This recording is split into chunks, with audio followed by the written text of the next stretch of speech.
Ninachosema ni kwamba kila mtu ndani ya maisha yake kuna vita. Amen.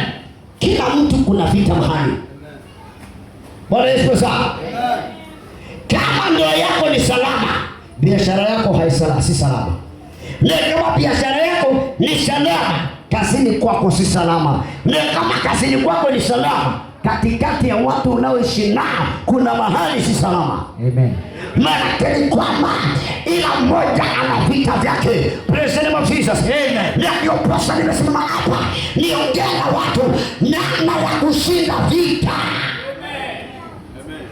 Usipojua namna ya kupigana, utakuwa kanisani miaka na mambo hayaendelei.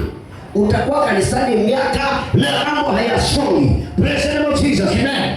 Inachofanya tusonge ni baada ya kupambana na kuchukua ushindi. Ni baada ya kupambana na kuchukua ushindi. Yanamaanisha kwamba maisha ya wokovu yanahitaji kupambana. Na ufike pale unataka, na ufike pale ambapo unataka, na ufike kiwango unachotamani. Lazima upambane. Wokovu, mtu wa Mungu, kama wewe ni goigoi, Bwana asifiwe. Amen. Unalala na kuomba maombi mawili, asifiwe Yesu. Unafunga, ikifika saa 8 unafungua. Ijapo utakuwa kanisani, mingine utaenda, lakini kuna baadhi ya vitu utaachieve katika maisha yako. Amen. Na upate kufanikiwa, na upate neema ya kufikia malengo fulani, lazima ujue namna ya kupambana. Na ndio pambana ushinde, lazima ujue namna ya kupambana. Amen. Praise the name of Jesus. Amen. Lakini kile nakwambia hivi, kila mtu ana vita hapa.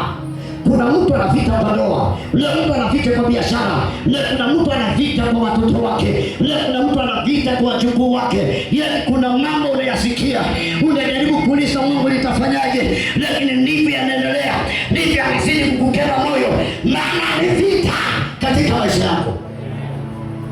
Praise the name of Jesus. Amen. Lakini tukiwa ndani ya Yesu, hatutakuwa guaranteed ya kwamba tutapitia vita, lakini tumekuwa guaranteed ya kwamba katikati ya vita bado tutashinda. Ndani ya vita bado tutashinda. Amen. Lakini vita viko. Bwana Yesu sana. Vita viko. Amen. Ndio upate kushinda vita, lazima ujue namna ya kupigana vita. Naomba nisikize vizuri. Wewe ambao unasomea namna ya kupigana, kuna vita vinaitwa ndondi. Asifiwe Yesu. Ndondi ni mangumi peke yake. Asifiwe Yesu. Na ikiwezekana wanaopiga ndondi ni mabondia. Vita vya mabondia huwa unaambiwa nenda hapo usoni peke yake, hapo ndio unaposa. Asifiwe Yesu. Na vita vya makarate unarusha miguu na mikono, unapiga sabu, unaanguka upande wa pili. Amen. Ila vita vina formula yake ya kupigana. Leo ukaenda kwa karate ukategemea ngumi peke yake, asifiwe Yesu, utakuwa knocked out na round ya kwanza. Ukienda kwa karate ni lazima ujue nitajipangaje, nitageukaje, nitarukaje, nitageuka upande gani ili nipate ushindi mahali nimepategemea upate ushindi. Amen. Leo watu wengi wako makanisani lakini wameishi kushindwa, maana kila vita vinavyopigana ndani ya maisha yao hawajajua namna ya kupigana.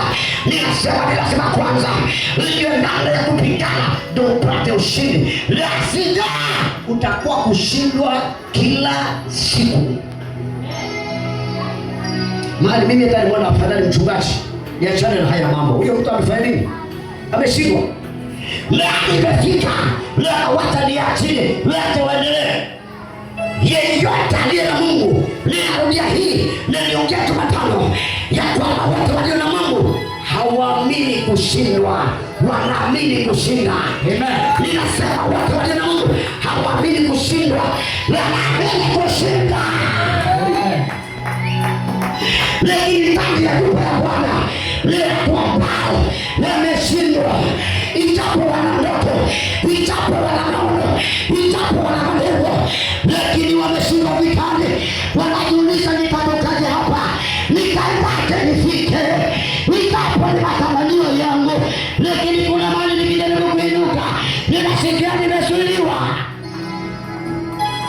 japo ni ndoto umebeba. Bwana Yesu asifiwe sana. Amen. Jina la Bwana Yesu asifiwe sana. Amen. Narudia tena. Ndani ya maisha ya wokovu ni maisha ya vita. Ni lazima kupatikane mtu wa kupambana aiokoe familia. Kupatikane watu wa kupambana atengeneze njia kwa ajili ya familia. Lazima kupatikane mtu wa kupambana. Sikiliza, ukiwa umeokoka, kuna watu Mungu amekubebesha nyuma, wanakutegemea wewe. Na watu Mungu amewajenga nyuma yako, wanakutegemea. Ukilala bila kuomba, unawatia katika hatari. Ukiishi na hasira, unawatia katika hatari.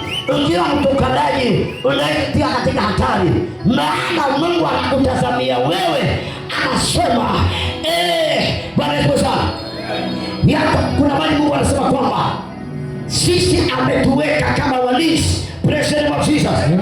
Ametuweka kama walinzi. Ndio nini? Hatulindi pesa. Kuna watu Mungu ametupa tulinde roho zao ili kupitia kwako Mungu akapate kuonekana kwao. Praise the Lord Jesus. Ndio pasa nakwambia ya kwamba maisha haya yako na vita. Kuna mtu anahitajika malizo kwa familia yako. Asifiwe Yesu. Na wewe umeokoka, ni wewe na matusi. Jinga sana pumbavu. Mtanijua sana. Asifiwe Yesu. Safari hii ya wokovu na safari hii ya imani inahitaji watu waliojitolea kufa kupona. Amen. Kufa kweli? Kupona. Praise the Lord Jesus. Lakini kama utajitolea kufa kupona, utaishi kuteseka. Kuna viwango utatamani utafika. Yesu anasema ili kutoka enzi ya Yohana Mbatizaji ufalme wa Mungu unatekwa na watu walio na nguvu. Ndio. Lazima ujue kupambana. Praise the Lord Jesus. Some Waefeso mlango wa 6 mstari wa 11. Bwana katuka. Tunabrasha inua mikono. Ila bado mmeanulia nini? Hii siwezi. Hii sitaweza. Hapa sio nikitoa. Praise the Lord Jesus. Mungu anatembea na watu ambao wanaamini kushinda zaidi ya kushinda. Amen. Wanaamini kushinda zaidi ya kushinda.